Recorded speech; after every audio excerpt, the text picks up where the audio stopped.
இயேசு கிறிஸ்துவும் நானும். இந்த வேதவாக்கு பிலிப்பியர் 1:21. கிறிஸ்து எனக்கு ஜீவன், சாவு எனக்கு ஆதாயம். அன்பான சகோதர சகோதரிகளே, இந்த நாட்களிலே நாம் மற்றவர்களைப் போல இல்லாதபடிக்கு ஆண்டவரிடத்திலே கிட்டி நெருங்கி ஜீவிக்கின்றவர்களாக வாழ வேண்டும் என்று பவுல் அப்போஸ்தலன் சொல்கின்றார்.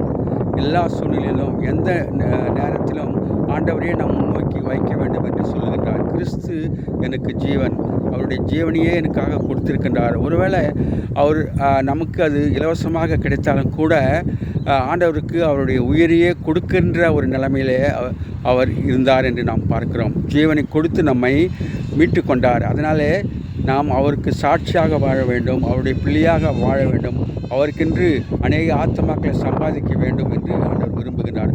உலகத்தில் வாழும்போது நாம் ஆண்டவருடைய பிள்ளைகளாக வாழ ஆண்டவர் விரும்புகின்றார். கிறிஸ்துவின் சிந்தையே உங்களில் இருக்க கடவுது என்று சொன்ன பவுல் அப்போஸ்தலன், கிறிஸ்து எனக்கு ஜீவன், சாவு எனக்கு ஆதாயம் என்று சொல்கின்றார். அதனால் நாம் ஆண்டவரை ஆதாயப்படுத்தி கொண்டு ஆண்டவருக்காக சாட்சியாக வாழ உதவி செய்யப்படியாக ஜெபிக்கிறோம். கடந்த நாட்டிலே அநேக இரத்த சாட்சிகள் மரித்தார்கள். அதே போல் நாம் கூட ஆண்டவருக்காக எதையாவது செய்து ஆண்டவருடைய பிள்ளையாக வாழ ஆண்டவர் கிருபை செய்வாராக. ஆமேன். Have a blessed day. God bless you. Jesus is coming soon. Repent. Give your heart to God, your hand to man. Thank you for watching.